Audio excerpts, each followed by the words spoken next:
Ionic radius. Ions जो हैं दो तरह के होते हैं। The first one is cation, एक को हम कैटाइन कहते हैं, पॉजिटिव आयन। ठीक है जी। अब इसको समझाने के लिए मैं यहाँ पे एक एग्जांपल ले रहा हूँ। सपोज करो आपके पास सोडियम एटम है और सोडियम आयन है Na+1, दोनों का प्रोटॉन नंबर 11 है। अगर इनकी इलेक्ट्रॉनिक कॉन्फ़िगरेशन बनाओ तो ये 1s2 है, ये 2s2 है और ये 2p, इसमें 6 इलेक्ट्रॉन्स हैं। ये 10 इलेक्ट्रॉन्स ये सोडियम में आ गए। इसमें दो शेल्स हैं, ये फर्स्ट और ये सेकंड शेल है, फर्स्ट शेल और सेकंड शेल।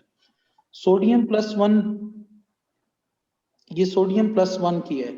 अगर सोडियम अकेले की लो, ये सोडियम +1 की है, सोडियम अकेले की लो तो ये सब कुछ वही है, इसमें 3s भी मौजूद है और इसमें भी एक इलेक्ट्रॉन प्रेजेंट है, क्योंकि यहां तक इलेक्ट्रॉन्स 10 बनते हैं तो इसमें 10 इलेक्ट्रॉन ही है सोडियम +1 में, जबकि इसमें इलेक्ट्रॉन 11 है तो ये इसमें 3s भी बनेगा, इसमें थर्ड शेल भी आ जाता है।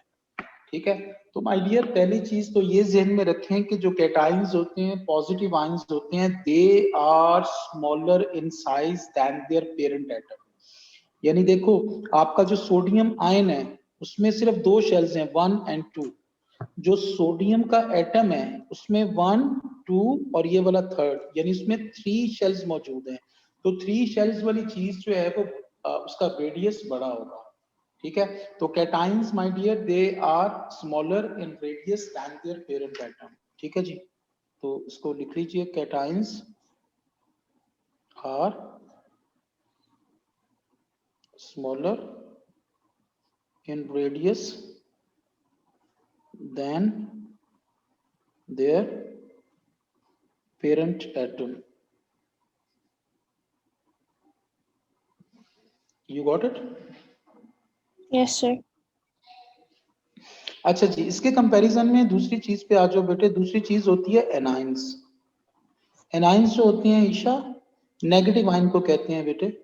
और नेगेटिव आयंस जो हैं they are formed when an atom gains electron from the outside. तो एनाइंस जो होते हैं they are larger in radius than their parent atom. तो anions are larger in radius than their parent atom. ठीक है जी, चलिए जी इसकी स्क्रीनशॉट ले लीजिए, आगे चलें। Yes sir.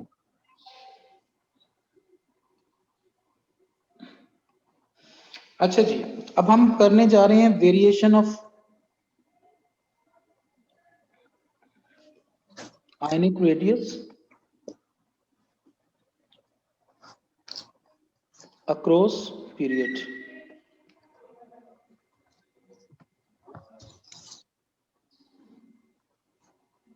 ठीक है जी, variation of ionic radius across period.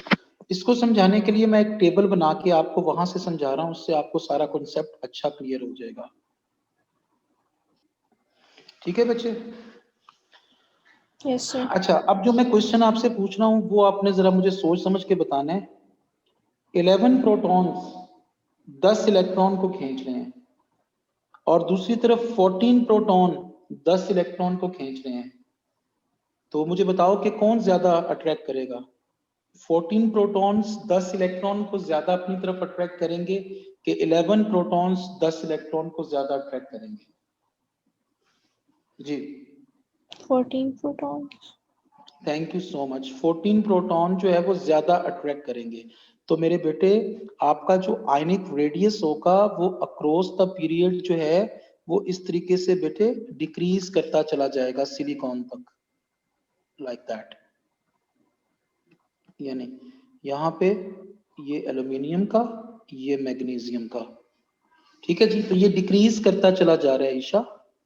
उसके बाद रीजंस क्या होती हैं, आयनिक रेडियस क्यों डिक्रीज करता है, उसकी रीजंस वही वाली जो मैंने आपको पहले बताई थी 4 चीजों के लिहाज से। पहली चीज आपने क्या कहनी है, बताती जाओ। वैलेंस शेल इलेक्ट्रॉन क्या कैसे होंगे?